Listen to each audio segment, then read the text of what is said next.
Welcome to the WWE Podcast, the most passionate and authentic wrestling analysis on the web. We've got you covered with every Raw, Smackdown, and NXT show, giving you a no bullshit opinion. We know you love wrestling. We do too. So let's get this show underway. And that's the bottom line. What? Because Stone Cold said so. Hey guys, welcome to the WWE Podcast on this Sunday, March 1st, 2020. Boy, do we have a lot to talk about. With WrestleMania 36 taking shape, we now have Goldberg versus Roman Reigns. We have The Fiend, Bray Wyatt, versus John Cena at WrestleMania 36. Boy, oh boy, how a week can change what we all thought was just definitive in Roman Reigns versus The Fiend.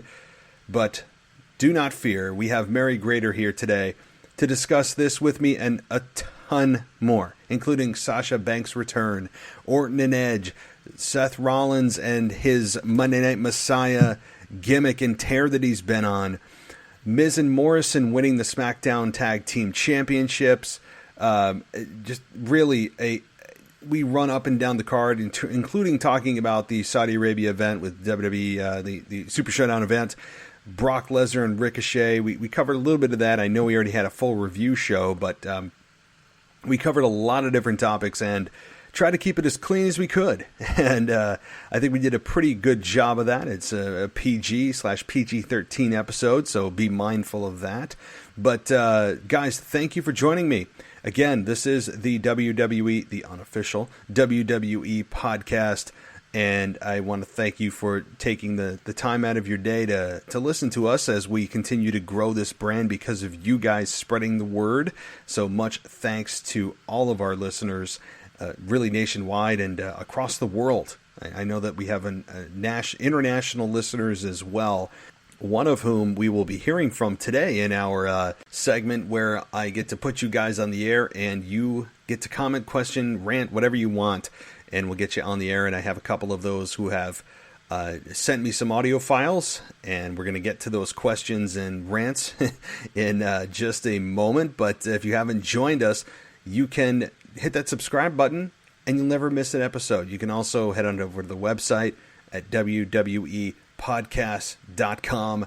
And also, if you want an ad-free version, that exists at patreon.com/WWE podcast. For those that don't want the ads or anything else, you just want a pure wrestling listening experience, you can do so there for just $1 a month. You can get the entire library ad-free, get on the show with your own podcast, get a shout out on the Twitter feed, and much more. So head on over there. You can also reach me on any podcast app that exists. I don't think there's a podcast app that exists that I'm not on, at least that I'm aware of. So just keep that in mind for those that don't have Apple Podcasts, although that is the greatest way to reach me and subscribe and stay tuned to all of the episodes is on Apple Podcasts. Really, we're everywhere. So boy, do we have a lot to talk about, as I said. And we're going to, before we get into any of that, and myself and Mary Grater discuss for about an hour and a half with everything going on in WWE, I would like to give our listeners a chance to voice their opinions and questions. So, well, let's hit it up, and I'll give you my question or my answer or my follow-up on the backside of it. So let's do this. And don't forget, if you want your audio, your question, or your rant or whatever it may be, feedback, on the show where I can respond directly, please try to keep it to a minute and a half, 2 minutes at the absolute most. I'd like a minute or less if possible. And just put it in audio form in MP3 and send it my way to realwwepodcast@gmail.com. And you can get your question and your voice on the show. So let's do this. The first question is from Sharon, all the way from Israel. So let's take a listen to what he has to say. Hello, so this is Sharon from Israel. Yes, you have listeners to your podcast from the Holy Land. So first of all, you need to know about that. Second, in your latest program that was released on Tuesday, I think it was Tuesday, you asked what was the last Iron Man match that was ever.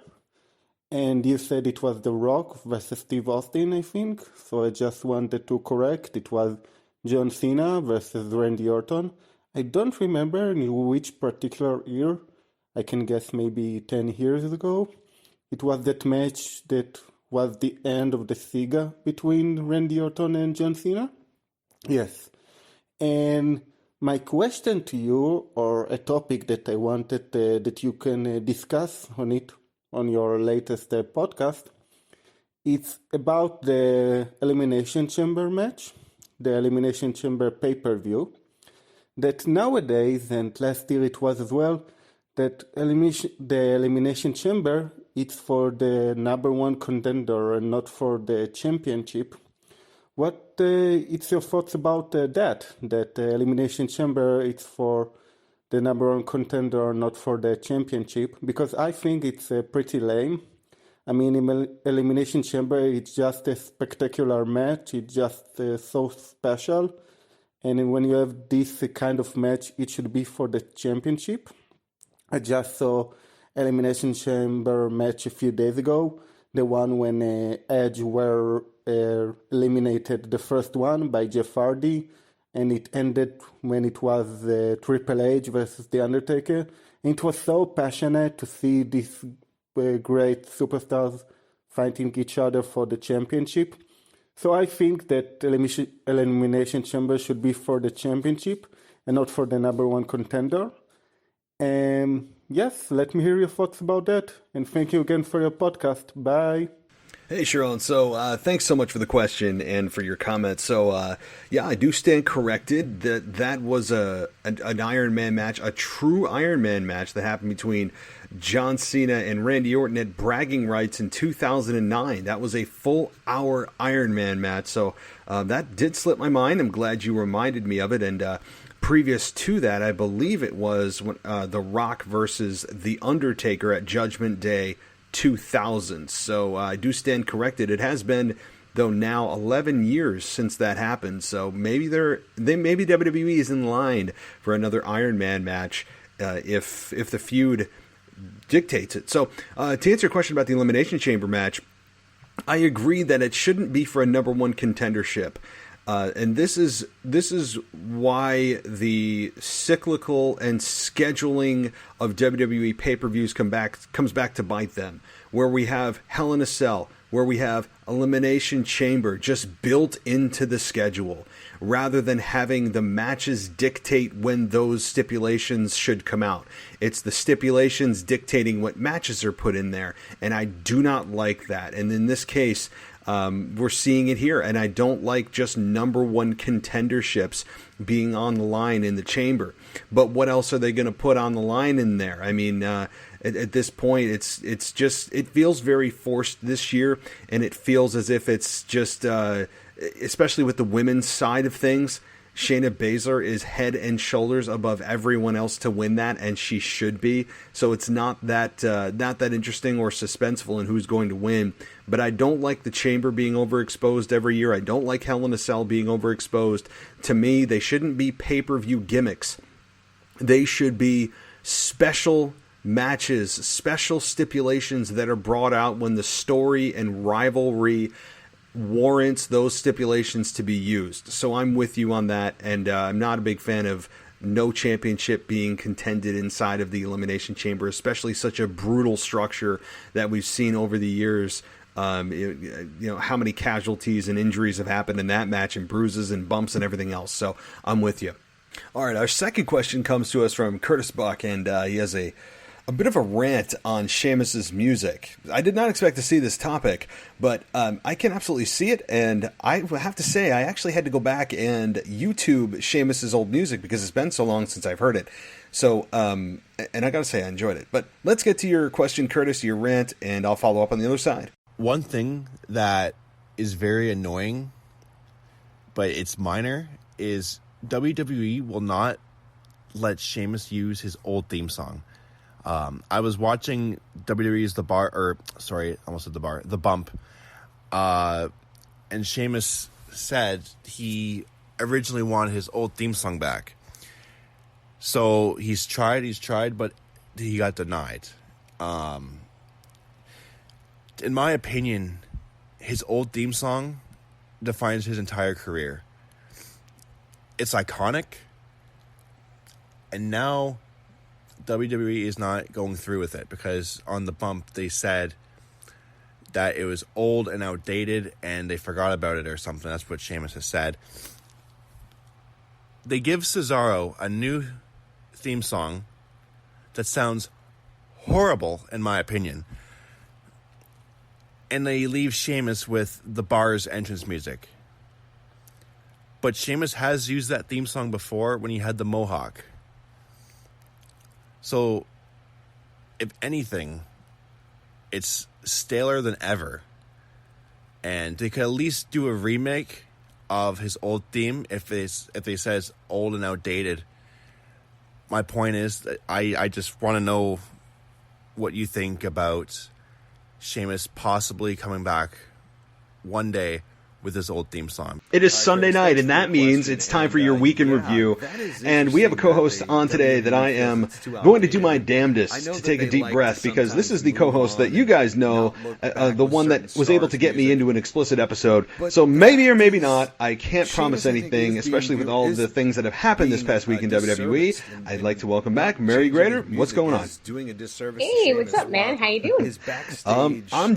I'm doing, and I have to say that you have some kind of Long Island medium type of like clairvoyance or something. Like there is something that you know that the rest of us don't. And for those of you that are listening that may not know what I'm talking about, Mary, as we like to say, conspiracy theory, Mary here has all of these, has some theories that she comes out with. And for example, I said that there's no way that WWE's not going to go with the Fiend versus Reigns. Everyone saw it coming.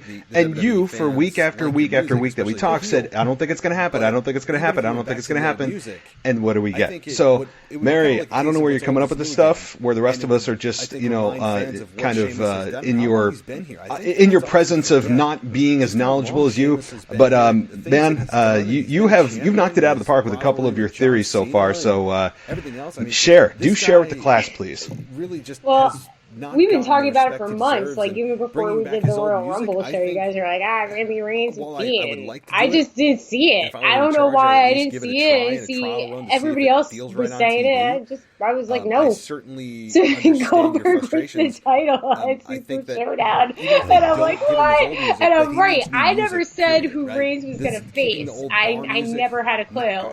I just didn't think he was wrestling the Fiend at WrestleMania, and now it's Reigns Goldberg for the title at Mania, and it's hilarious. So I was right. I don't know. I was right about John Cena Fiend, which I didn't say on the show. That was an epiphany that I had Tuesday morning when I saw an old post about the first time Wyatt and Cena had faced each other, original Wyatt form. So yeah, man, I got two right. Look at me. I don't even know how I knew it, man. I don't know. It's not that I'm more knowledgeable. I just had a hunch, which means I have hope alive for my CM Punk theories. Which I am on. Look, if you have some kind of control over that as well, not just this clairvoyance, but also kind of power over it, I am all for your CM Punk theory, which is badass to say the least.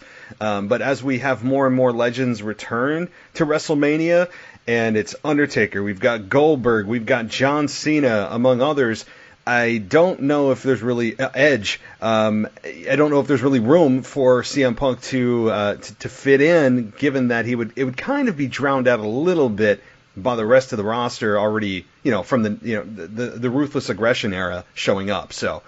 Yeah, I don't know if it's going to happen for Mania. I haven't had any epiphanies about the CM Punk theory. Right now it's still the same. We were talking about how Joe keeps getting injured, though, and it's kind of putting a wrench in my plans for him to team up with them. But, yeah, maybe more SummerSlam. I'm on a roll now. The John Cena thing, is Cena going to go heel? Might we see it? I don't know. I mean, that was just me just thrown in something that I want, but we'll see. So I gotta ask, you touched on it briefly.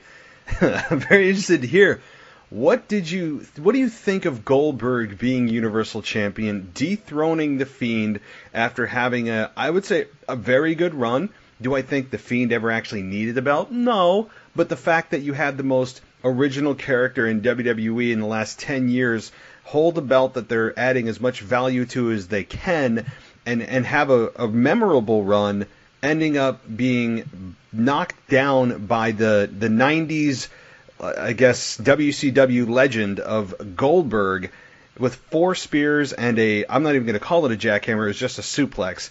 That's how the Fiend ends up losing. I mean, what is your reaction to that? Well, as you know, I didn't watch it. I don't watch the Saudi shows, but it was one of the first things I saw on Twitter that day. And I think it's like one of the most ridiculous bookings WWE has ever made. Like, why would you build the Fiend up like you have? Like, you were kind of redeeming Bray Wyatt. It's been a good run. He should have never got the title to begin with, but here we were, or here, that's what happened. So a 54-year-old dethrones an up-and-coming, a mainstay of the roster right now. He is a bona fide superstar. He's one of the top of the company, and you drop the title over in Saudi Arabia to a suplex. I just don't, it makes no sense to me. And it's all just so he can drop the title, to Reigns. This is exactly what they did to Punk with The Rock. And I mean, at least The Rock was a little better, but The Rock was blown up during that match. There was no reason for Punk to drop the title to The Rock, for him to drop it to John Cena. John Cena should have just beat Punk then. There was more of a story behind it. They had an actual feud. I consider them the Austin Rock feud of that time when there was nothing going on. I mean, I know that's a huge thing. It wasn't as great, but it was the only thing that was close to it. So I don't understand, man. There was no reason the Fiend couldn't be champ going into Mania. I don't get it. Yeah, it's puzzling, and I have really struggled to understand. And then I had an epiphany, kind of like you did. Not that I foresee the future, but more of in a retrospective type of way. And my initial knee-jerk reaction to this was, what the hell? Like, WTF? And I said it out loud. I mean, I was cursing. I said, well, why, right? I mean, you are sacrificing the future for a one-off deal with Goldberg to just drop the belt to Reigns. And then it dawned on me. And I think what it is, and this is really, I don't think a surprise, and shouldn't be a surprise to many, that all roads lead to Roman Reigns. All roads tend to lead to Roman Reigns. When in doubt, follow the road to Roman Reigns and you will get there. And that is, I think, what WWE is doing. And what I mean by that is, I believe that WWE is putting Roman Reigns in a position, the best possible position, to get a positive reaction at WrestleMania. If it had been The Fiend, and it was the believed and foregone conclusion belief that it was going to be Reigns versus The Fiend at WrestleMania, and they swerve us, which Vince likes to do, and that's why I was a little bit hesitant at times to just go with definitely. The fact is that when they put Goldberg against Reigns at WrestleMania, I believe Reigns has a better chance to get cheered than if it was The Fiend versus Roman Reigns at WrestleMania. And I think that they are just sacrificing what they need to sacrifice and move heaven and earth to make sure that Roman Reigns is in a position to win the championship and have the fireworks go off, and they have the wonderful celebration at the end where the crowd isn't booing the holy hell out of this. I still don't believe that's going to happen. I still think the crowd could completely crap all over this, and I would love to know the over-under of the number of moves in this match as well, right? Like, it's going to be Superman punch, spear, maybe I don't even know if a suplex will exist, a jackhammer, maybe, if we can get Reigns up. This is going to be a very short and very just kind of power-heavy, quick finishers, who can kick out of the most finishers type of match. So, I don't know. My belief is just it's all about Roman Reigns, and they're protecting him as best they can in the crowd reaction at WrestleMania, and they think that Goldberg is a better option than The Fiend. I mean, I think it could be, like, I think that's part of it, but I also was thinking when it happened, like, that maybe they just didn't want Wyatt to get pinned by Reigns. Kind of, I don't know why you think Goldberg would be better, but they didn't want to, like, put them in a match together at WrestleMania, you know, where one goes over on the other. Could be that, too. Spear versus spear. It could be Brock, you know, Goldberg when they wrestled and everybody pissed all over it. So, yeah, I wish I could say I was surprised, but I, again, did not think it was going to be Reigns Wyatt. So, I mean, in my opinion, I was right. So you were. I just this is making me very sad because I pride myself on just I can see the inner workings and I feel like I know where they're going. And whenever I get that level of confidence, that should be a red flag in and of itself for me. Because any time that I feel that way, and then I see a whole bunch of other people who see and feel that way, I get nervous because Vince McMahon has a habit of changing things that we all can see coming, and he knows what we think we see coming. And what does he do? He ends up changing things up to change things up to make sure that it's not predictable. But sometimes predictability is fine. And would I have liked to see Reigns versus The Fiend more? Yes. I would have still liked to have seen that match more. Just because I saw it coming doesn't mean that it's a match I didn't want to see. So we'll get that match eventually, and it should be on a big stage. Maybe it's SummerSlam. Maybe, you know, by some miracle they wait all the way till next year's WrestleMania. I mean, I don't know. But the fact is that this match is going to happen, and Vince saw it and felt that all the fans knew that it was going to happen, and it was, from what I'm understanding, actually in the plans. And then within the last week or so, all reports pointed to Vince McMahon shaking up major matches and this and that.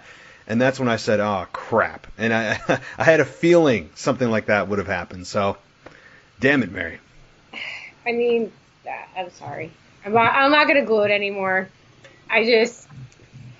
my moment in the sun. That's Meltzer, right. Reported on Thursday. I reported the Cena stuff on Tuesday, man. I'm out scooping. It's my brain. My brain's working that way. He should. In Meltzer's tweets, he should just credit and at Marebear, right? You know, just give credit to the source. I said it first. Yeah. I said it first. I don't know. Somebody might have said it the day before, but it wasn't Meltzer. God, he is one of the most hated people online too. I mean, some people absolutely despise him, and I mean.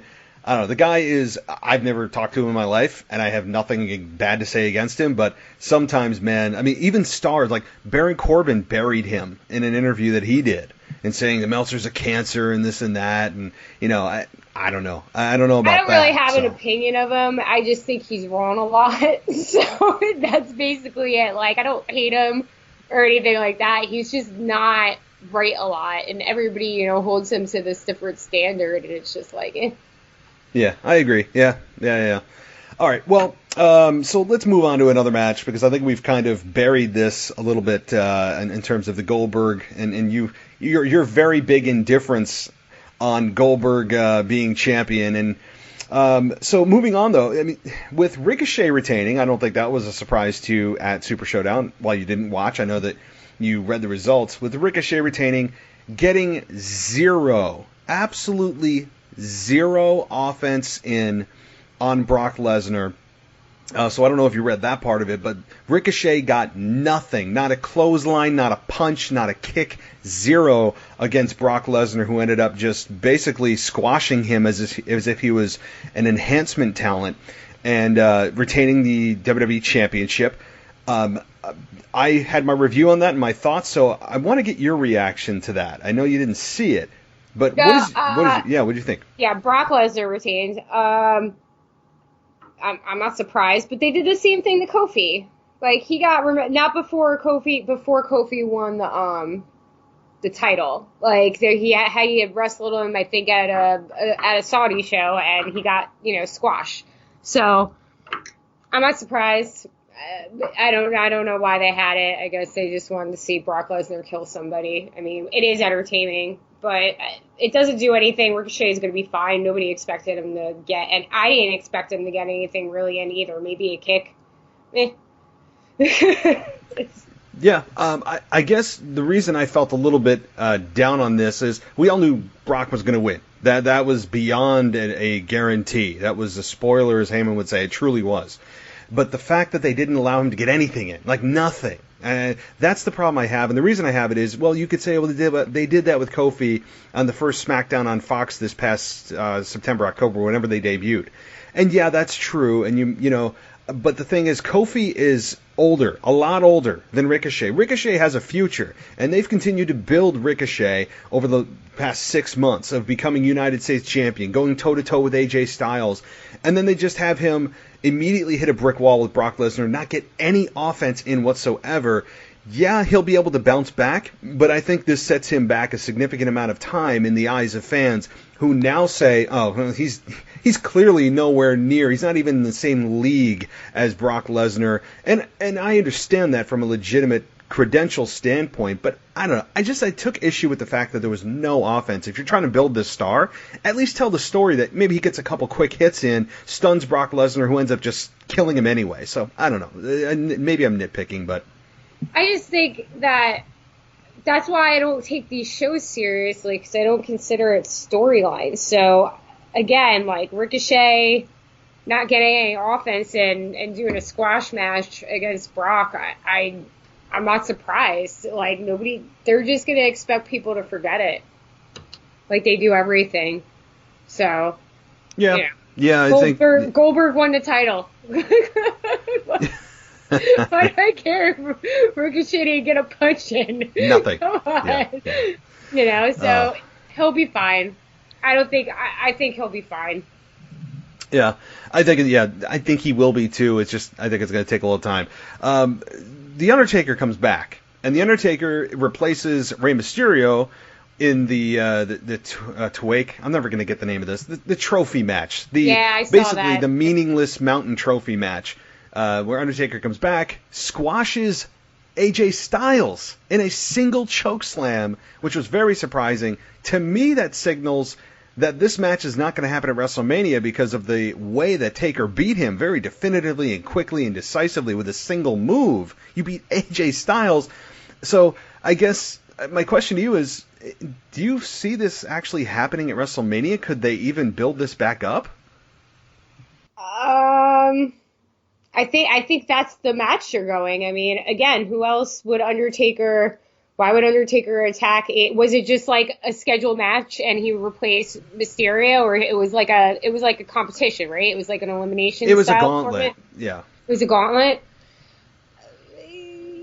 I see it happening. I don't know who else Taker would be facing. I mean, it's not going to be Bray Wyatt, because we're going to get Wyatt Cena, which, you know, is another weird thing that happened on Friday, and I don't understand why Wyatt didn't attack him, but whatever.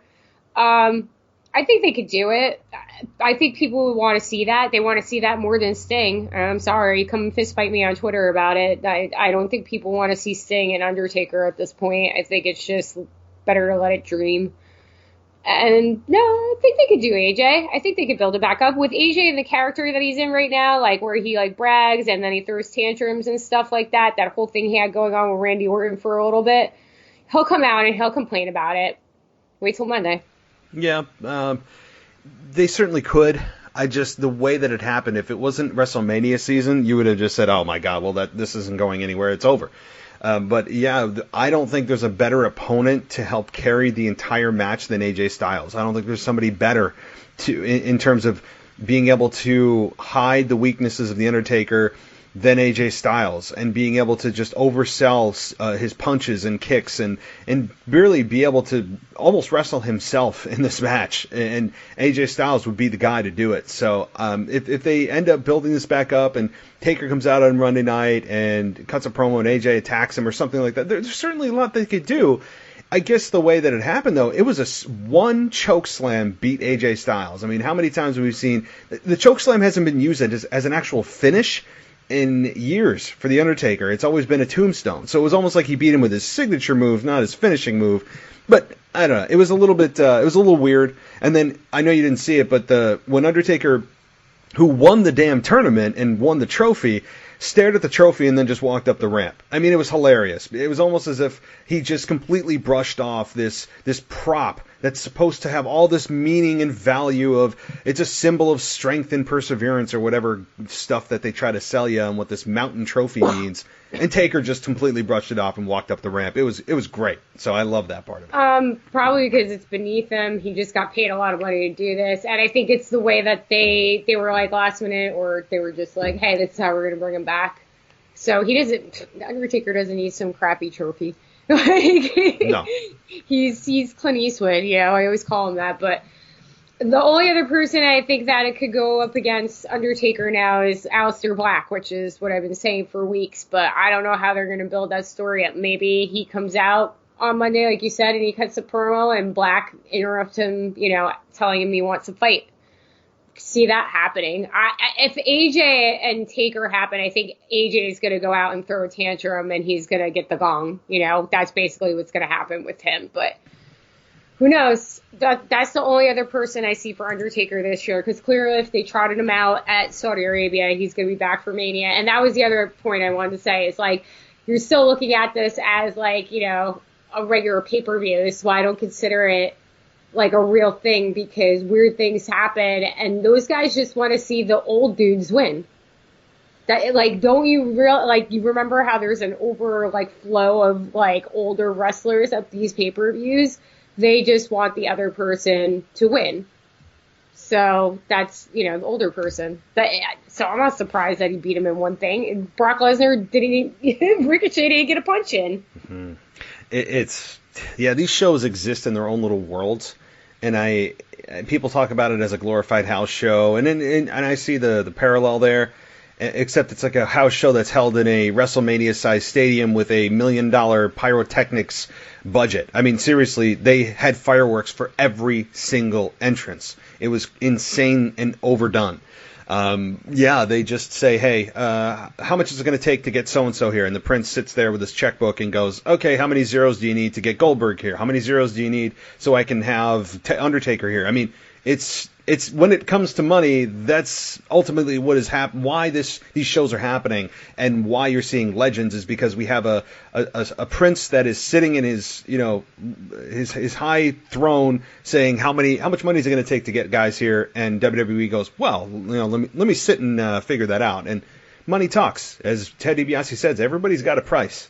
Yeah, if they're paying that much money for the guy, you think that WWE is not going to book him to win, like, right.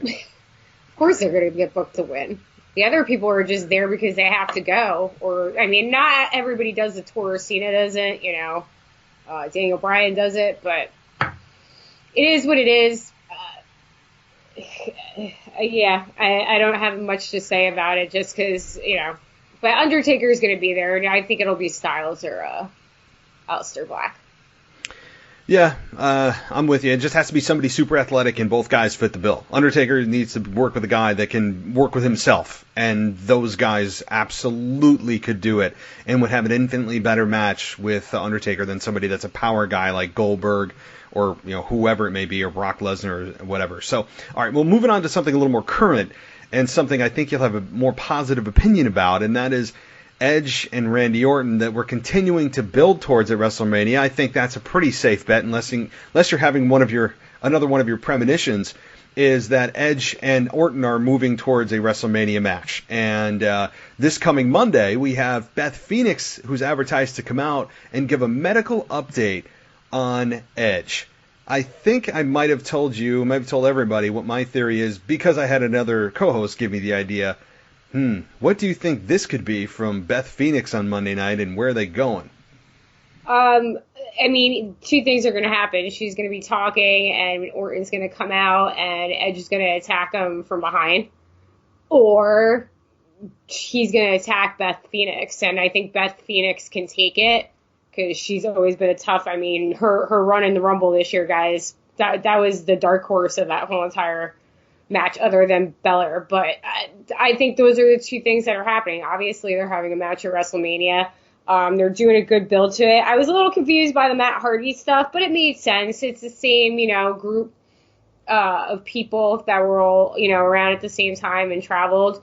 So I guess having Hardy there, which was very weird though at first, for him to come out and defend Edge with the history. I mean, he said it himself. Like, it's like, okay, Matt Hardy's coming out and defending Edge. I mean, I know it's squash, but it was still a little weird.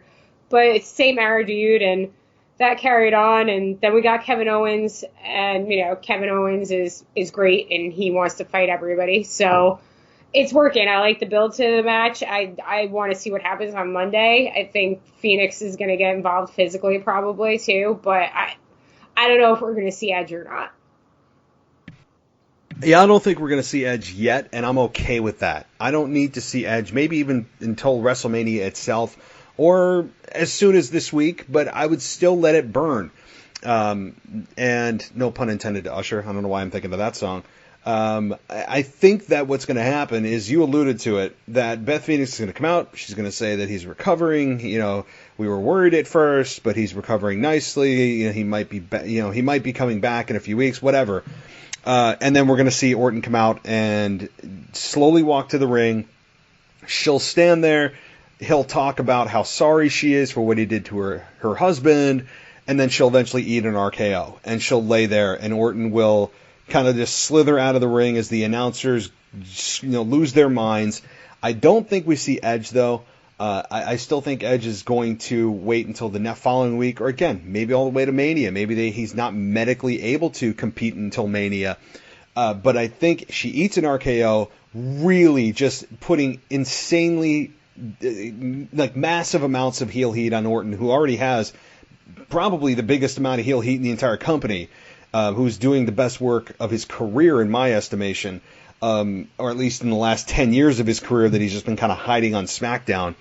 This, to me, is going to really skyrocket this and make you want to see Edge and want to see him back and just beat the holy hell out of Randy Orton. I can't wait till Monday, because she's going to eat an RKO.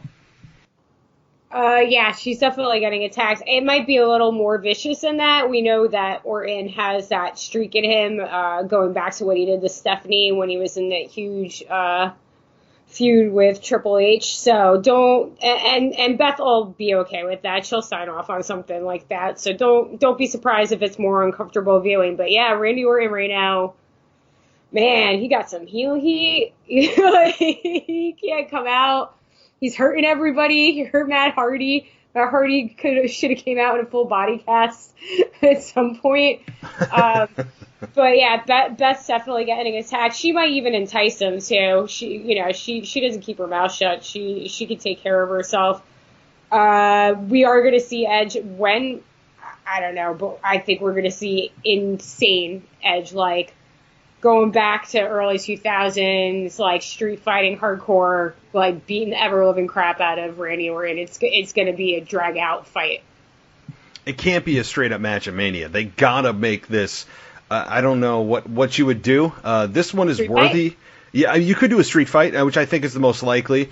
If the Hell in a Cell wasn't a pay-per-view on its own, I would say this is deserving of Hell in a Cell. I mean, I would put this inside of a cell, but I don't believe that that's the road they're going to go. It's worthy of it, but again, I doubt it.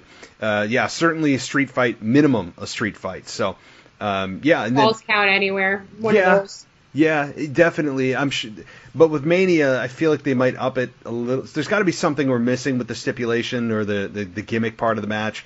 But I'm looking forward to it. I think Edge is back, and he looks like, from the little bit we saw, that he is what he was when he left. At least he looks like he's even in better shape than when he left. He's got some more gray in his beard, but it's certainly his body's in. He's been able to heal for 8 years or 9 years, whatever the heck it's been. So I'm looking forward to it. I can't wait for it. It is the number one thing that I look forward to on Monday nights, is what's Orton going to do? Are we going to see Edge? Who's his next victim?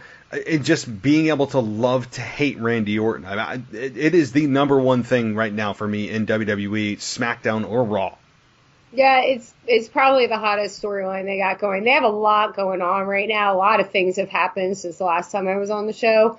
Titles have swapped. I think almost all the almost all the titles have changed hands except Brock. Well, and the women's titles. And the women's titles. Yeah, the women's titles. So, like, the Intercontinental Championship is now Strowman. Yep. We got new Raw Tag Team Champs. We got new SmackDown Tag Team Champs. The U.S. title changed hands? No. No. But a lot of titles have switched. I'm just saying, it's been kind of crazy. Other than Orton, Edge, which I'm super stoked to watch too. I am super excited for Baszler, Becky. I don't even know where they're going with this. I don't think Baszler's a vampire. I know people are making jokes about that. I think she's just crazy bitch who bit the back of the neck of Becky Lynch for no reason. And I was like, oh, okay.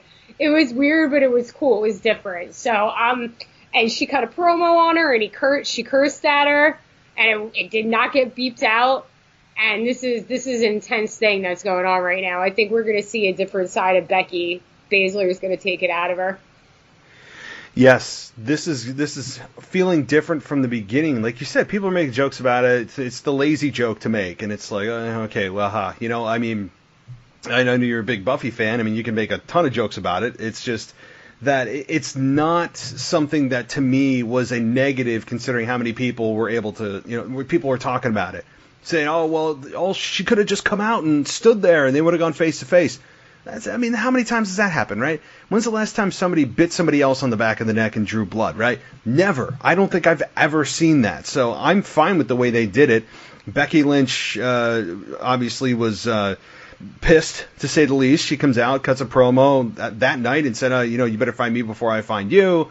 And then this past week with the contract signing for the Elimination Chamber, you had the 6 women out there of Ruby Riott, Sarah Logan, Natalya, Asuka, and am I missing somebody?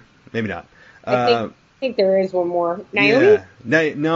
No, I feel like I'm missing it. But the point I'm making is that Shayna Baszler is the one that didn't come in. She was being waited on to come out and do the contract signing. She eventually did. Becky comes out and they have this fist out brawl. They, you know, basically within 3 seconds they have security on them with the pull apart brawl.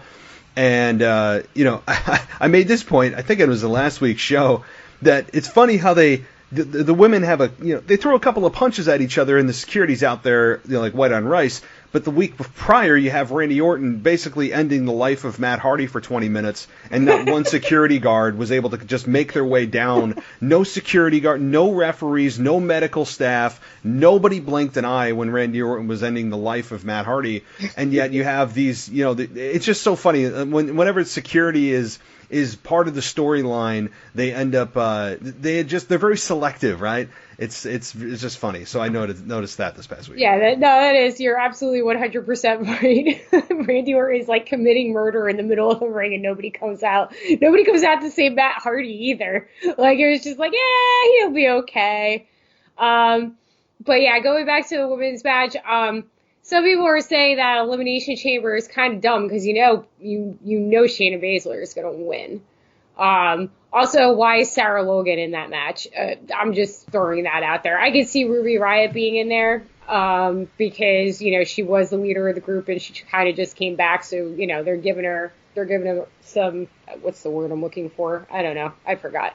Anyway, they're giving her stuff to work with, but I still think it's going to be a good match. But you got a couple boring people in there that I think there could be better people in it other than Asuka. Asuka's going to be great in the match. Oh, I think Asuka is the clear number 2 in here, but even she doesn't have a shot, right? She just lost twice clean to Becky Lynch. Natalya is just the grizzled veteran that, you know, she commands respect.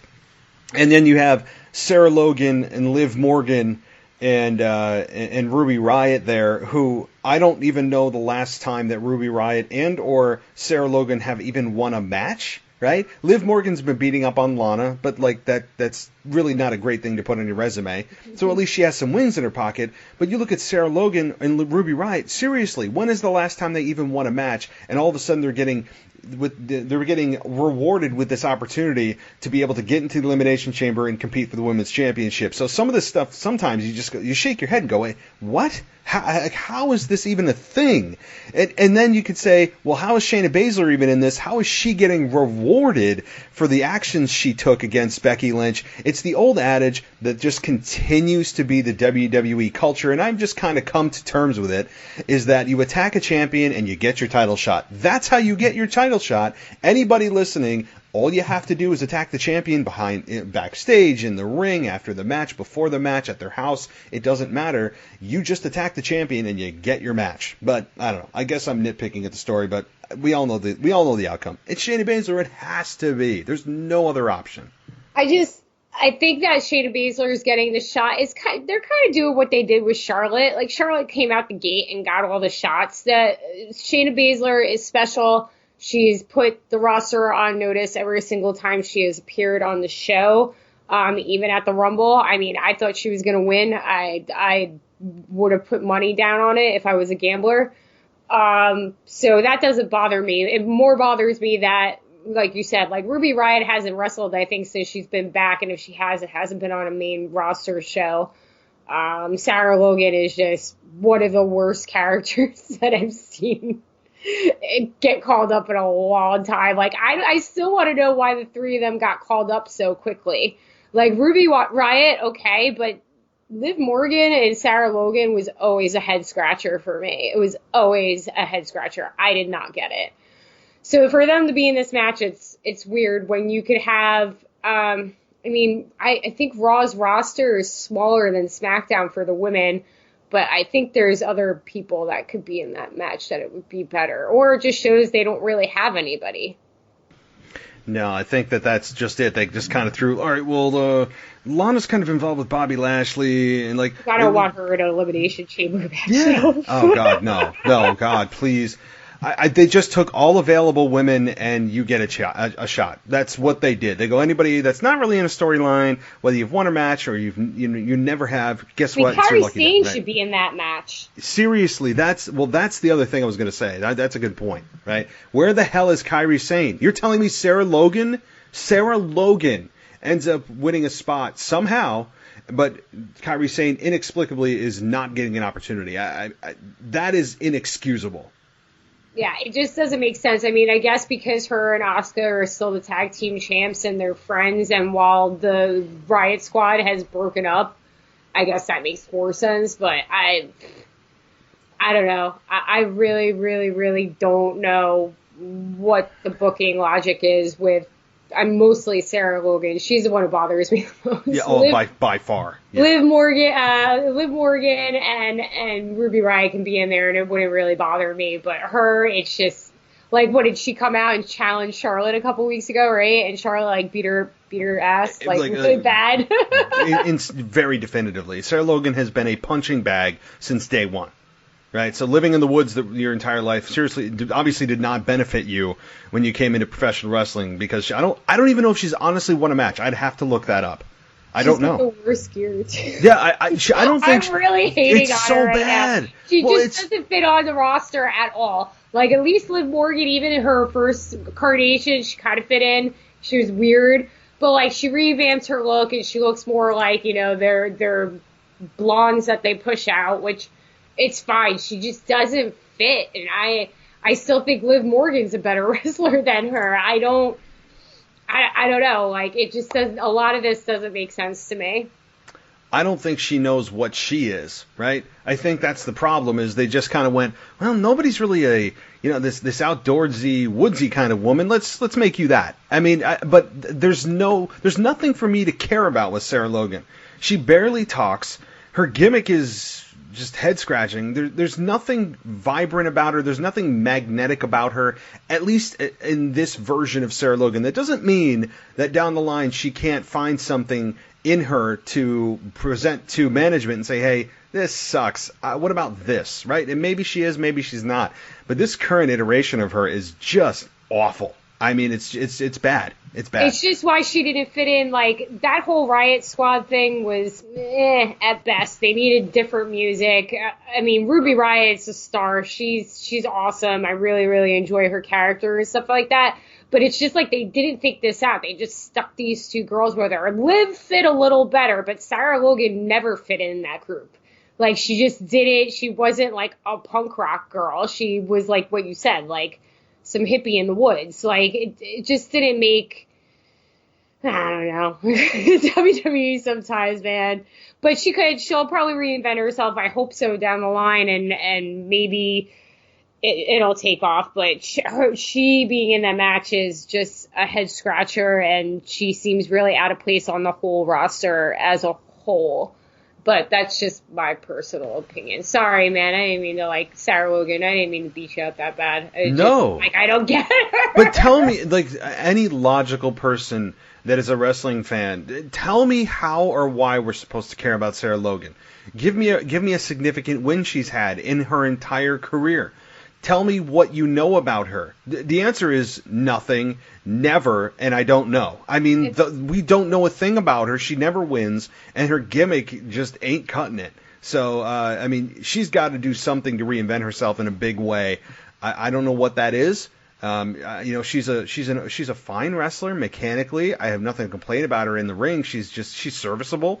Maybe she hasn't got the opportunity. I don't know. For me to rag on her is easy, but for me to praise her is harder because I don't know anything about her and she's never won. So, all right. So, I mean, It also shows you feel the emptiness on the Raw roster, like we were saying, Nia Jax should be in that match and she's not. And if Rousey was around, she would be in that match.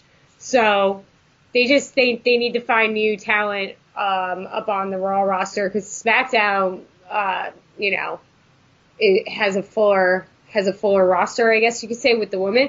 But Asuka's on SmackDown, right? And the Elimination Chamber is isn't it a combined thing? It's not just a Raw, right? Am I wrong?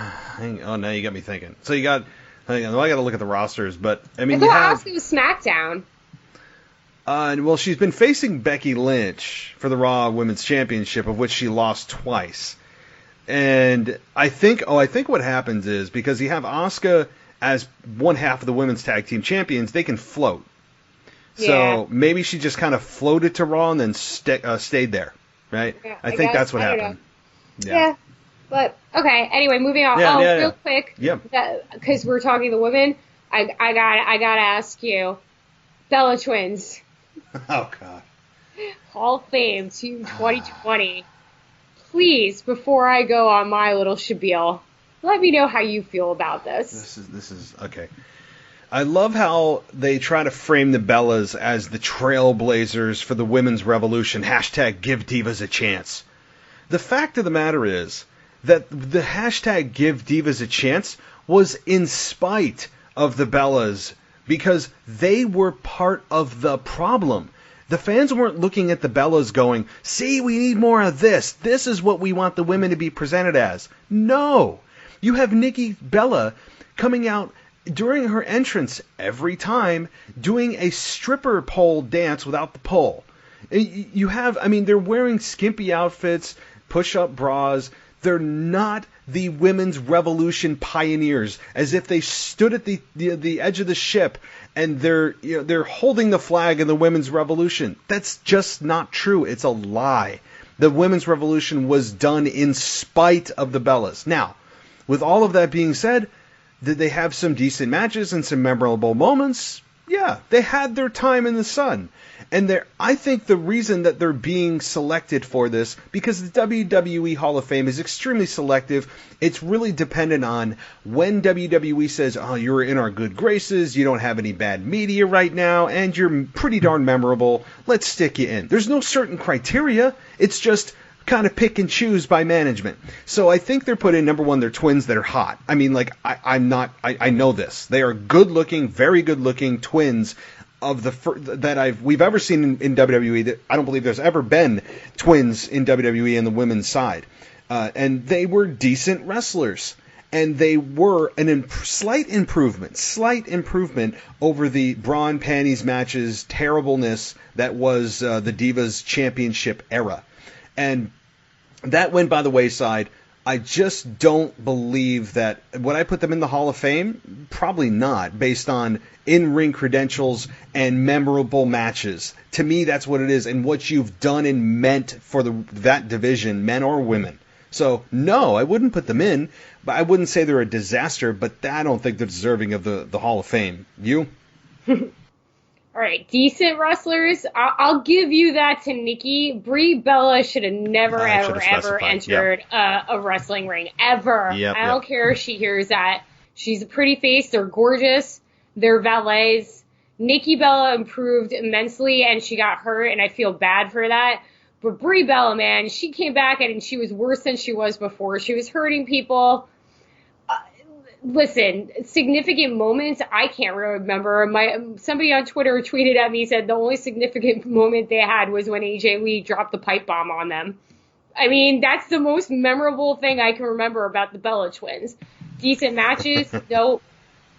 Decent promos? No. Because they're like, this is another question. Where the heck are the Iconics? Like, the Iconics are what the Bella twins wish they could have been. Oh, I know. Like, they're just, like, a superior, even if they're not the best wrestlers in the world, they're still light years ahead of them. And just on the mic, even though those two girls are not sisters, you would think they were sisters. That is what the Bella twins should have been. And they couldn't because they never had the chops to do it. Now, on top of this, I'm just going to say this, and I want, like, your gut reaction. The Bella twins are in the WWE Hall of Fame before Daniel Bryan. Mm-hmm. Like, come on, man. And how old are they? And, like, they've been, retired for less than a year? Like, and there are so many other wrestlers, why isn't AJ Lee in the Hall of Fame? Right? She's been retired for, like, 5 years now. She started that whole movement. She was the only person that was in the division at the time that didn't look like that. So, there's that. Do I think that if this was 10 years from now and they did it, would I have that big of a problem with it? Probably not. I knew they were going to end up in there because they pushed them that bad and they married into that company, and they have done a lot of publicity for the WWE. I will give them that. But 10 years down the road, okay, I'm still not going to like it, but I'm not going to argue it as much as this is just complete horse crap. like, Brie Bella has the worst run of her life in the last 2 years, destroys Daniel Bryan's Yes character so much that they turned him heel to separate him before they turned him back into his character because she stole his moves, and she's going in the Hall of Fame before him. Like, and Daniel Bryan was retired for 4 years. Why didn't Daniel Bryan get inducted into the Hall of Fame? Right. So, good points. I mean, Daniel Bryan, yes, the fact that he's not inducted and they are, on paper, you're like, well, what the hell? But you could say, oh, he's an active wrestler. They don't induct active wrestlers. That's true. But like you said, he was retired for years. And maybe they didn't do it because they figured that if there's a chance he could come back, there would be more of a special moment. He's still on TV. He's the general manager of Smackdown. Let's wait. And so maybe there were reasons why they waited. And obviously it was a good call because he came back and he's continuing to wrestle and have great matches. And we still don't know what the hell he's doing, as he's completely lost in the sauce, directionless right now on SmackDown. And we're only 5 weeks away from WrestleMania, and your once main eventer that is still getting one of the biggest babyface reactions on SmackDown and in the whole company is continuing to just kind of wallow in the wind and going, well, we don't know what we're doing for him yet. And it's scary right now for Daniel Bryan. I have some ideas and things I've heard, but I don't know for sure, and it's kind of really striking. There's no solid direction for Daniel freaking Bryan right now. But to the Bella's point, to kind of finish that up, the Bella's is particularly Brie. The only thing I can remember, if you're going to point to a moment beyond John Cena's proposal to Nikki Bella, which was beyond predictable and obviously ended in a complete disaster for them, is Brie Bella versus Stephanie McMahon. I remember her standing up to Stephanie McMahon, and while it wasn't a great match, it was memorable. She had some decent promos, some okay promos against Stephanie, but ultimately, yeah, she is, when it comes to in-ring skill, Nikki has the upper hand on that for sure. Yeah, I just, everybody knows I hate them, so I never really have anything nice to say about them. But it's just like, it's another publicity stunt. Like, they're pregnant at the same time. The John Cena stuff, they never were going to get married. That was completely forced by WWE TV. He's engaged now, she's engaged, she's pregnant. Like, I just, God. I hate watch Total Bellas and Total Divas just to hate on them because they just annoy the crap out of me. And I don't think they're any way, shape, or form deserving to be in the Hall of Fame, but it is what it is, man. I just think they could have had a better woman inductee this year. Absolutely 100%. It's not like they don't have people that they could choose from. They do. They do. I'm over the Bellas. Every time they come on, it's like some big thing, and I'm like, no, this does nothing for me. Yeah, I mean, I'm a straight male, and I like seeing pretty women. I don't care about the Bellas anymore. I don't watch wrestling. I'm not 14, 15 years old anymore, looking at Sable wearing pasties on her boobs and going, oh my God, I don't care. I don't watch wrestling for that stuff. And the Bellas, to me, just bring back those old type of, like, the old type of presentation that WWE had for women in the Divas era, and obviously before that in the pillow fight era as well. So I'm over the Divas. I'm ready to just kind of put them behind me. But don't worry, we'll have the Hall of Fame speech to all sit and soak in. So yeah. Army, we love you. I can't. Anyway, they are so greeting. The only positive out of all this is, like I said, if AJ Lee was to ever come back, she'll come back now because the Mean Girls are out of the locker room. Yeah, that's right. AJ Lee is, I mean, when you look back, she truly was one of the first women that was not over-sexualized, had I loved how believable she was in her promos. Her crazy gimmick was extremely believable.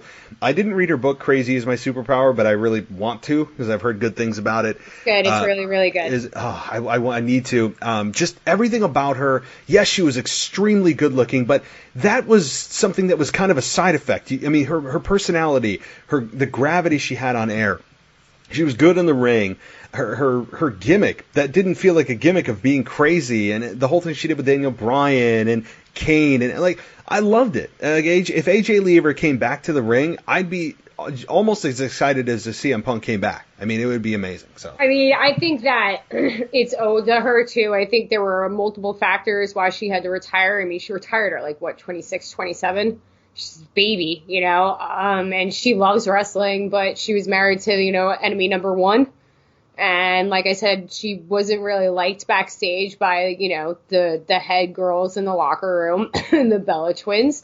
And, the Bellas could have had a really good thing going with them. And I hope they look back and realize them squashing that because they didn't like what she said. There might have been truth in it, but they could have had a really good program with her. And instead they just, threw their weight around and squashed it, and that went nowhere. And it was a memorable promo by AJ Lee, and she's probably one of the best females they've ever had on the mic. But there's a lot to be said. I don't think we ever really saw the full potential of her as a wrestler because they were doing 2-minute matches. And she was the longest reigning Divas champ until they put it on Nikki Bella because, they had to do that. And she beat everyone in a battle royal at WrestleMania. Now you look at it and you go, it's because they had nothing for her, no opponent, but that just proves they had no opponent. And now the division is exactly where she should have been. And I think there's a lot for her to still do. And a lot of things have happened that she can do that she wasn't able to do when she was in the division. And, the women's title that she thought should have been brought back before it came back is back now. And now there's 2.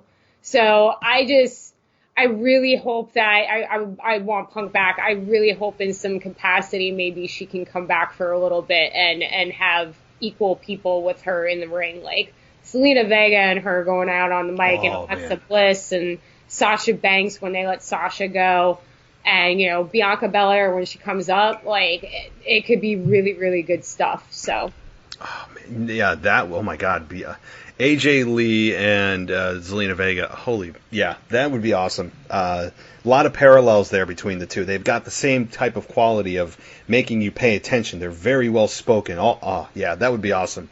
But continuing on the women's division, I mean, you have Charlotte and Rhea Ripley, that is confirmed for WrestleMania. And then you have Bayley out there.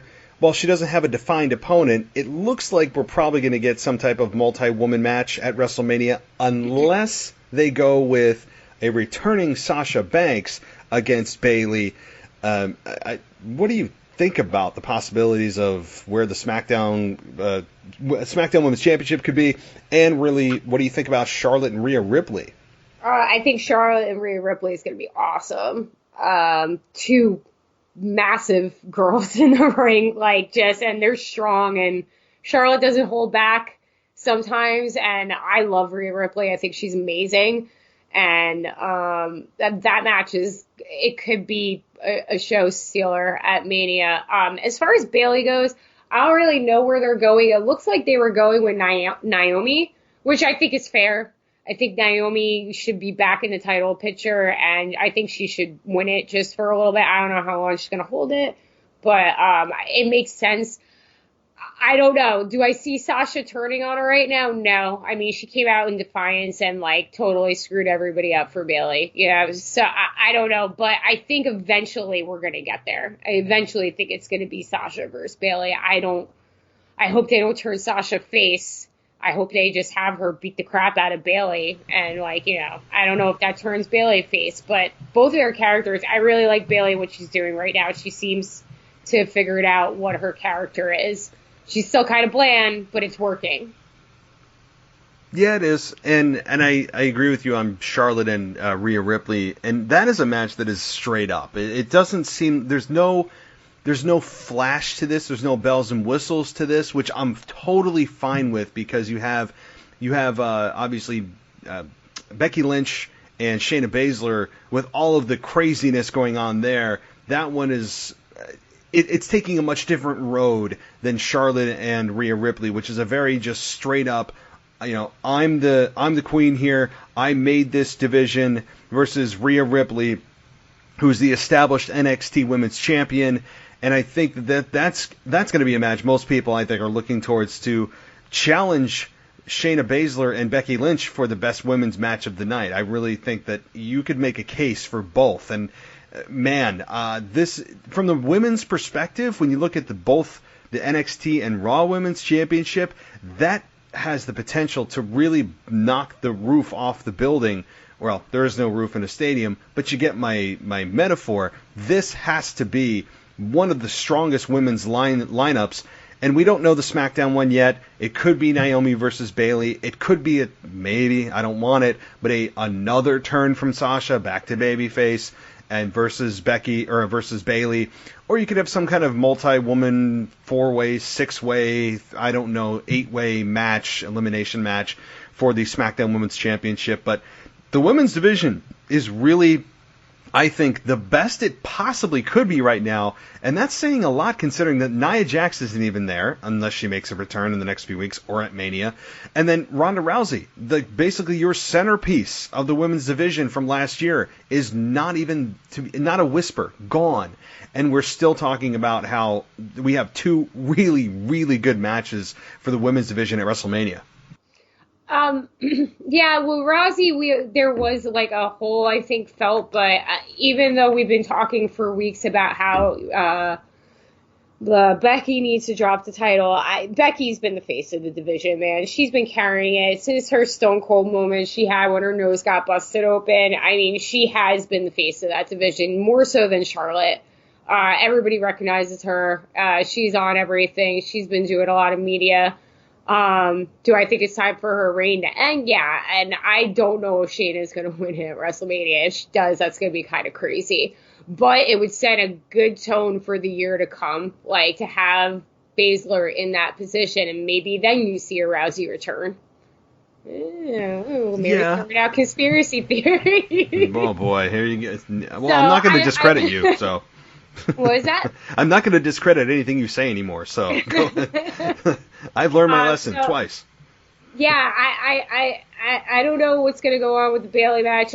I think if Sasha goes after the title, I don't think she's turning face. I think they're going to keep her how she is right now. But I think that dynamic that we've been talking about has to switch. So where, Bayley's supposed to be the champ and Sasha's supposed to be the sidekick, it's got to reverse. Sasha's got to be the champ and Bayley's got to be the sidekick. Because even though she has been dominant and she's been proving everybody, wrong, she's been cheating and stuff like that, but that's what heels do. She still doesn't come off like the champ. It's just, and then you have Sasha return and Sasha immediately takes all the spotlight off of Bayley.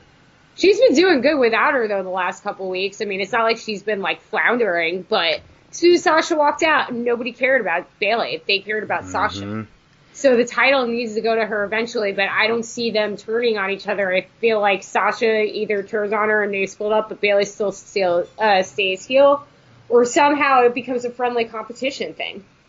Could happen. It could, and that's a good point to bring up, though, that whenever Sasha comes back, it immediately just the way that we think and the way that Sasha Banks has been positioned over the last few years is that Sasha Banks is a bigger star than Bayley, even though Bayley has the belt. And that immediately just took Bayley down a peg, who I thought was doing really good work on the mic, finally gaining some traction as a heel and making the turn worth it that happened months ago. And Corey Graves, for all of his faults and all of his corporate propaganda that he spews out of his mouth, every 5 minutes on the commentary desk, he made a good point that Bayley, over the last few weeks, has indeed been gaining some momentum, as they like to say, over the last few weeks in Sasha's absence. And he said that it has been because Sasha has been absent that Bayley has gotten a lot more traction, which is damn true. And as much as I love Sasha Banks, I love her heel character, and I think there's way more to investigate there. The fact that you have these two together is what's hurting Bayley. They need to separate. I don't care if they both stay heel. That's fine. I love them both as heel. But they need to just parallel each other, not hold hands with one another. They are, especially Bayley here, who's the victim, is being dragged down because Sasha Banks is viewed as a bigger star. So, yeah, take Bayley. And if you want to keep her champion through Mania, I mean, maybe that's fine. But I just have a sneaking suspicion that they're going to just do something to cause tension between Sasha and Bayley, hinting at yet another turn for Sasha Banks back to face. I just have that feeling. I wouldn't do it. I certainly wouldn't do it after her turn or her return this past fall, and then back to babyface again. I don't know. I'm ready for these two to just stay away, both be heels, but just stay away from each other. I mean, please. I mean, I don't have a problem if they keep them together, but like I said, it has to be reversed. Sasha's got to be the champ, because it's even like Bayley's almost her hype man, like on the mic and stuff, like with the way she introduces her and stuff like that. And talks about her, it's just got to be reversed. I don't think they're separating them anytime soon. I just feel like something's going to happen where they are going to go after each other, but I don't know if it's going to be at Mania. Yeah, I don't know. Maybe. I don't know. We'll see. The SmackDown women's side is extremely blurry right now. I don't know where they're going. I think we'll get a much clearer picture in the next few weeks here. So just a few more things, and then we'll wrap up. So what do you think so far of the Monday Night Messiah? We have Murphy, no longer Buddy, because they just kill first names. We have AOP, obviously, and Seth Rollins, who's growing his hair and his beard out to look like Jesus Christ. And he's carrying or wearing but he's also wearing a jacket that's like Bane from the Dark Knight Rises movie. I love what Seth is doing, the way he shakes hands with fans, the way he speaks, his religious undertones. All of this stuff I think is still really good. I think we would view it as even better, and maybe it would get more time if the Edge return didn't happen. And that's not a slight to anybody. It's just the fact that Edge returning supersedes everything going on as it should, and just inadvertently halted the momentum a little bit of the storyline with Seth Rollins and his group. But I love what they've been doing so far. I still love his promos. I love his attire. I still believe that there's a major championship in his future in 2020. I don't need to see this group break up at all. People have been talking about it. Well, shouldn't AOP be mad that Murphy and Rollins are tag champions and they're not when they're the real tag team? Yeah, they probably should be, but we're not going to explore that yet. That's just something you keep in your back pocket for whenever you do decide to split them up down the line, way down the line, that you bring that back up. So, I don't know. I'd give this a very good report card with this group. I think we have a lot to see from them in 2020. How do you view Seth Rollins and his group so far, his Monday Night Messiah? I think it's interesting that they put the tag titles on Murphy and Seth, but that kind of alludes to what I've been saying about Buddy Murphy. I'm going to call him Buddy Murphy because whatever with the name thing. He'll be Buddy in like 3 months. Just Buddy. Anyway, I think that, like I've been saying, he kind of burst on the scene, and he didn't like get beat up or buried in a way that, you know, people forgot. He had good matches when he first came up. He was losing, but they were excellent matches, and I think they think he's a star, and they put the title on him with, you know, the biggest star, one of the biggest stars in the company. Seth's look, I mean, I've seen it before. CM Punk did it about 10 years ago. In the Straight Edge Society, grew out his hair and beard, looked like Jesus. He was a little meaner. He wasn't, shaking everybody's hands. But it's the same thing. He's got Dean Ambrose's old jacket that Dean was wearing before he left. That's right. Yes. So is that what it is? The two going on, except Dean was, the lunatic fringe. Blah, blah, blah. So this. I think this stable is going to be together because they eventually think that if the Undisputed Era ever gets called up, that's going to be their first feud. But I don't know when that's going to happen. I also think NXT has now become its own entity, and I think a lot of people that we thought were going to get called up are not getting called up anymore because Triple H won't let bad things happen to people anymore. So yeah, the stable is going good. Could there be tension inside? Maybe, but I don't think so if we're viewing, Seth as Messiah / cult-like leader, which you kind of have with Bray Wyatt too. But, Bray Wyatt just lost the title, so I don't know how much longer his team is going to be going. But it's good. I have no complaints about the storyline. I like how it's still going with Kevin Owens. I wish Samoa Joe would stop getting hurt. Because it seems like every week he's got something. He goes out of the ring, takes bad dive, concussion. You're telling me he failed the wellness test. I didn't even know about that, and I don't know for what. Maybe he was getting stoned. That was probably it. But everything's good with that storyline right now.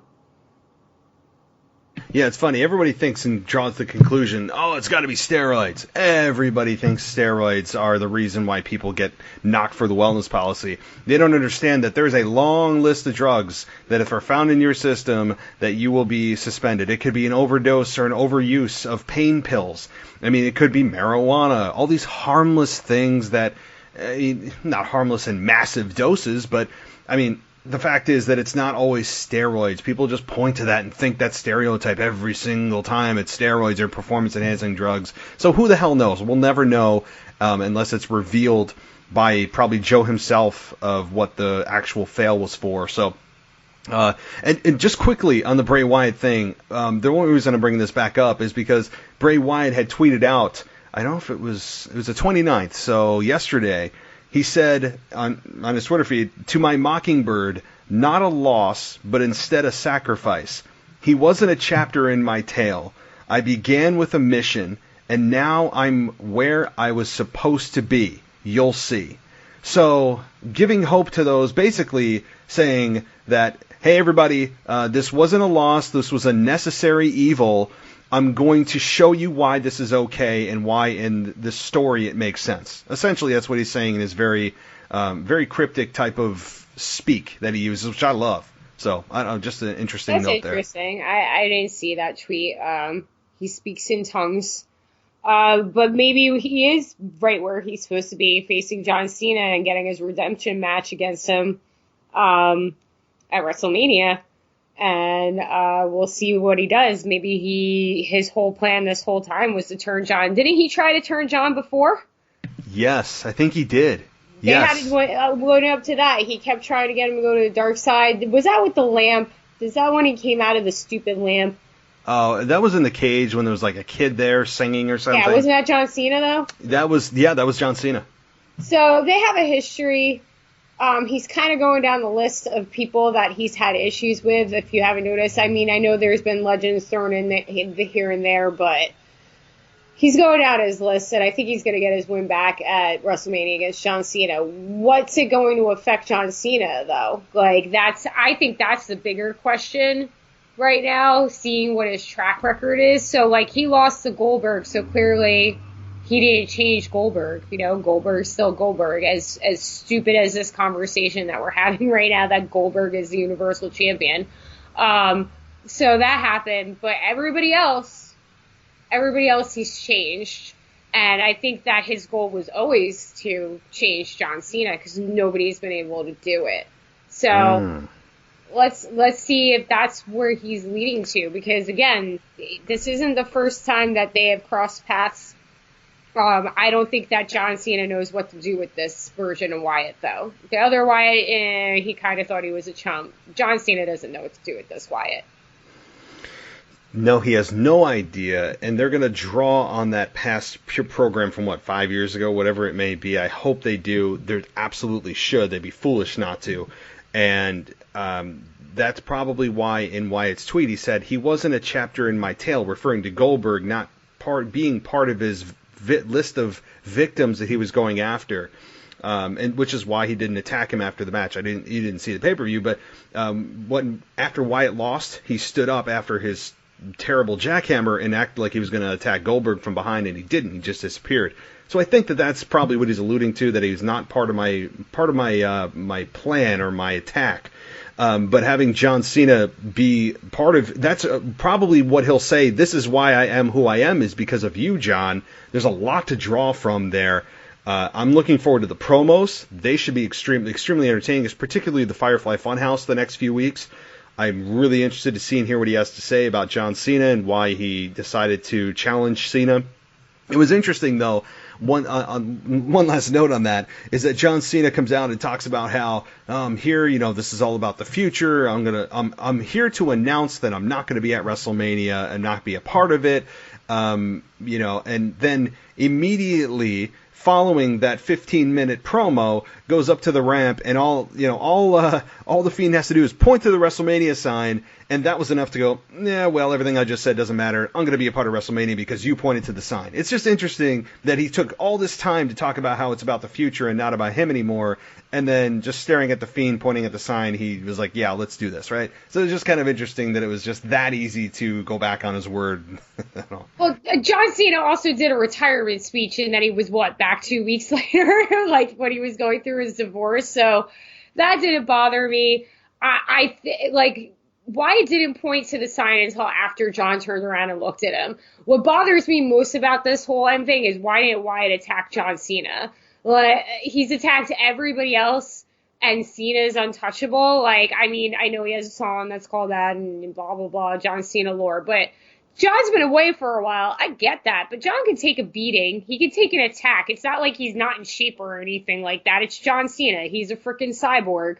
It just didn't make sense to me that the Fiend shows up and points at the WrestleMania sign. Why does the Fiend care about WrestleMania? He just cares about, what he's doing as, the Fiend. So that was what caught me off guard. But if you notice, when John turned around and he looked at him before he pointed at the sign, John's face turned very serious. So I see it as John Cena, WWE is his home. He went on about that. He's still the level. They haven't really gotten a John Cena since John has been gone.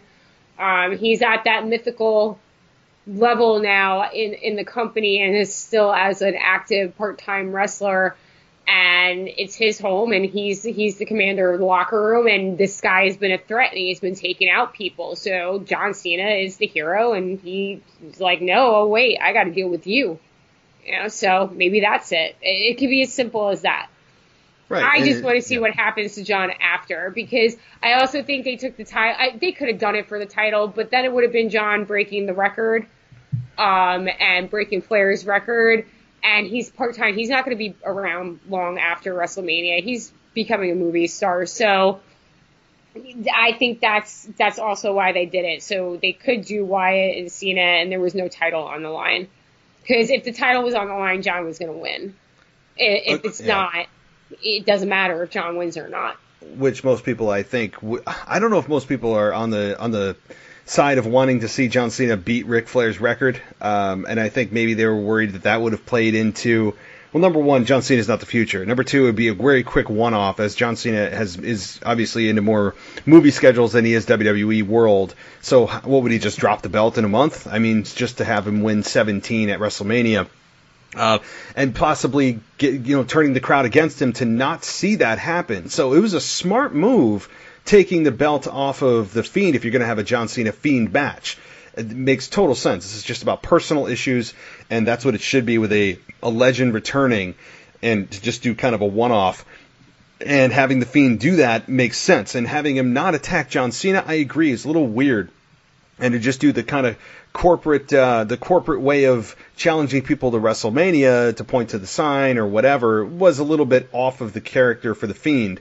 And yeah, I don't know why he couldn't have at least just done a mandible claw to John Cena if he's like, hey, look, I don't want to take any chances. I've got this and that shooting tomorrow. You could have just done a mandible claw and laid on your back like, Kurt Angle and even Braun Strowman and Jerry the King Lawler. Like there are guys that you just lay there, right? You just lay there and take it.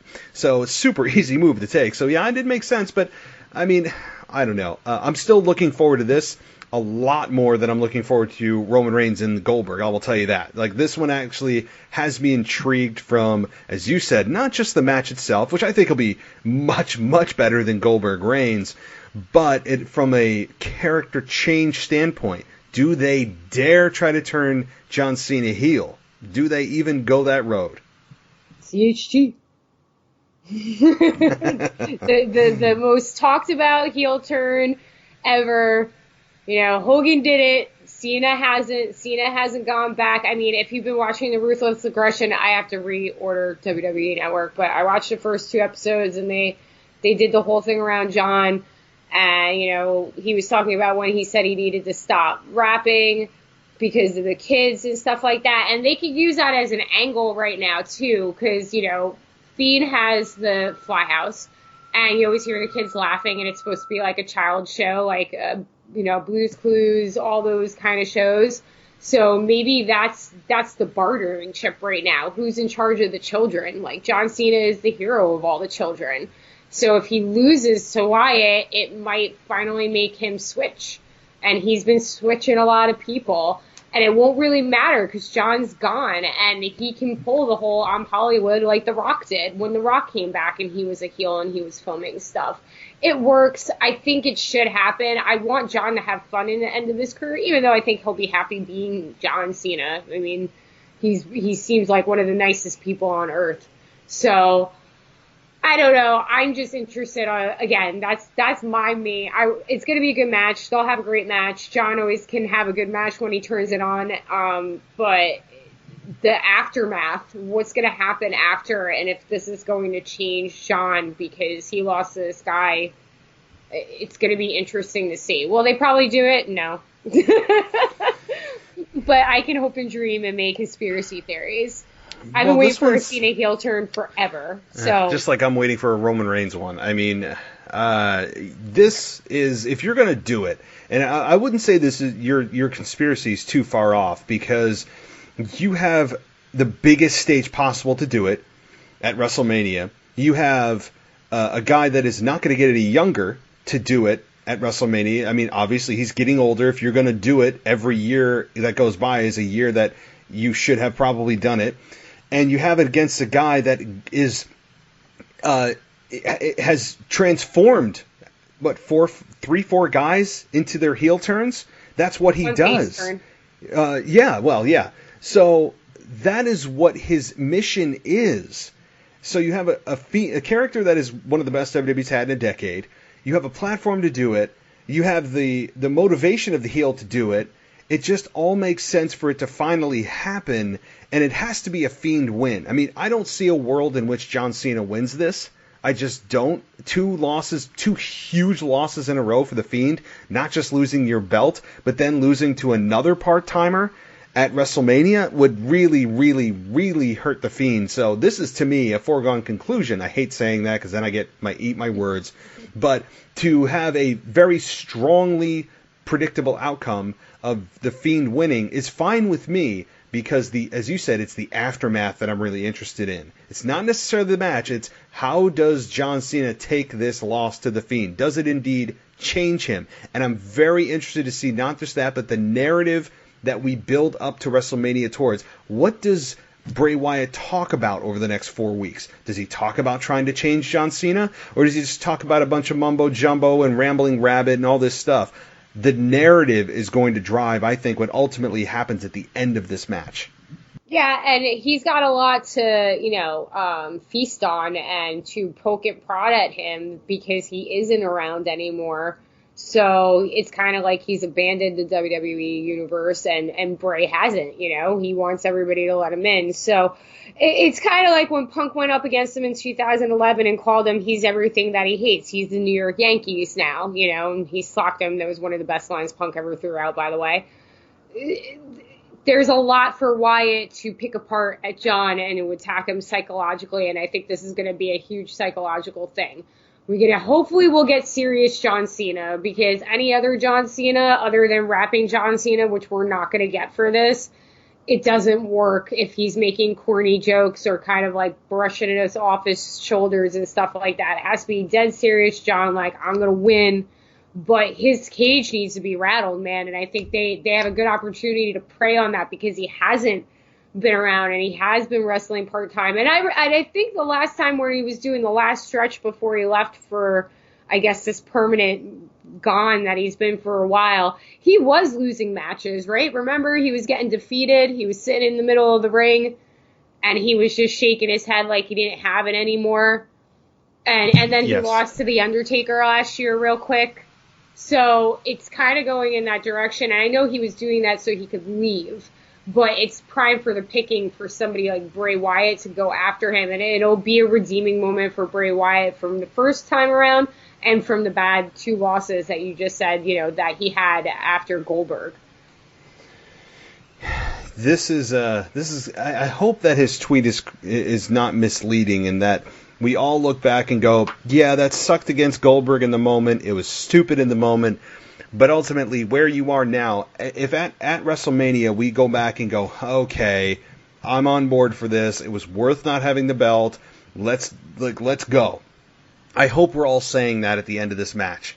And having John Cena, the narrative here, as you said, having not tried to be funny John Cena trying to be funny is usually never, ever funny. I don't mind the Doctor of Thugonomics, but I don't need the iteration of John Cena as we saw Friday, but trying to be funny. It's very rare. I don't like that. I like the really serious John Cena, as you said. That's the Cena that we need.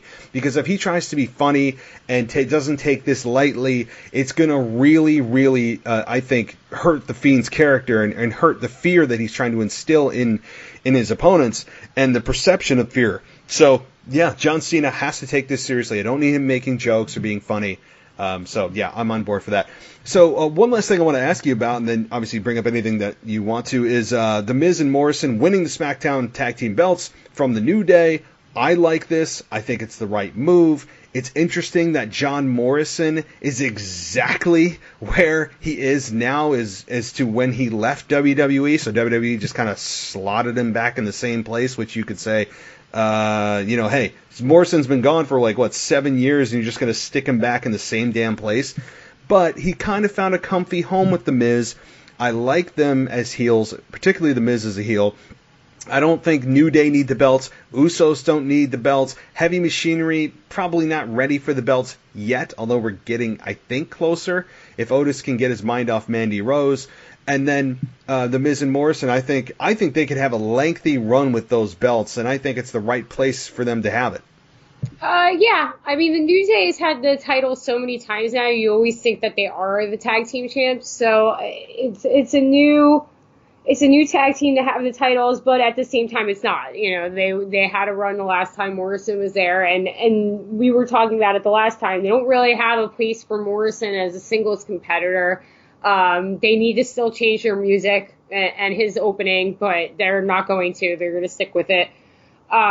But yeah, it works. There's nothing wrong with it. They're good together. They have good chemistry. And as long as you have the Miz in that microphone position, you can't really go wrong. I mean, he's Teflon at this point. Yeah, The Miz is. You could do anything to The Miz at this point. He had a kind of a failed babyface run that just turned him back to heel. It felt a little bit like Seth Rollins as a babyface. It just didn't feel right. Never felt right. Felt too forced. Felt like the Wii stuff was a little bit too manufactured. The Miz never quite cut it as a babyface, and that's fine. They gave it a real try, and it didn't work. Just as Seth Rollins' babyface run, while at times was mildly successful, never turned into what they really wanted. And those two guys are just slotted to be heels. Morrison, I don't know how he keeps his 8-pack and how he continues to just look like his body is 26 years old. And the moves that he can still do are crazy. He's not the greatest on the mic. He kind of feels a little robotic. So, yeah, I would keep the microphone in the hand of the Miz for sure. But I don't know. I like it. I see also at WrestleMania this being some kind of multi-team match. I know we're getting this at Elimination Chamber with basically every single tag team that WWE has on Smackdown stuck into the chamber. Again, what did they do to deserve to be there? We'll never know, other than just exist on the roster, which was basically the qualifying event that allowed them to be in the chamber. But I'm thinking it's probably going to be a multi-person match again at WrestleMania, maybe a multi-person ladder match for the tag team belts. So those are my thoughts. But ultimately, I think the New Day doesn't need them. Usos don't need them. So it's going to be an entertaining ride from here to Mania. Yeah, I agree with everything you're saying. I don't have a problem with the program. They probably will have the titles for a while.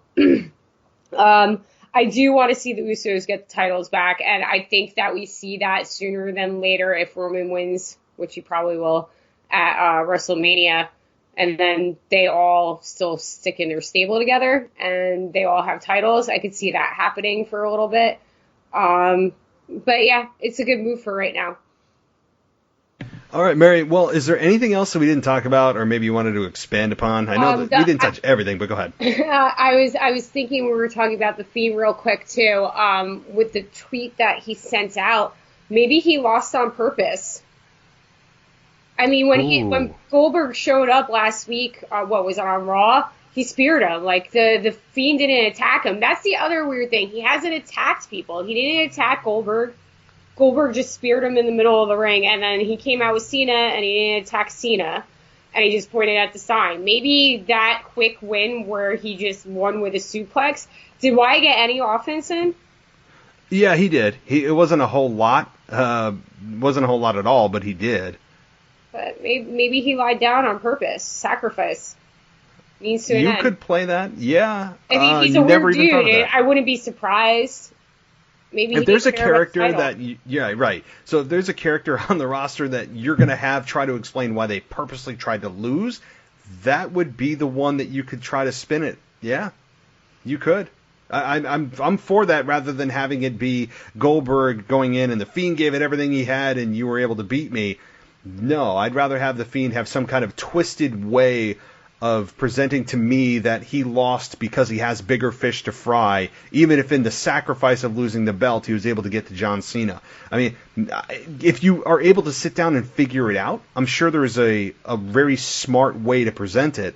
So, hey, if that's the case, yes, but I have a feeling that we're not even going to address it. I really do. I mean, I don't think they are either.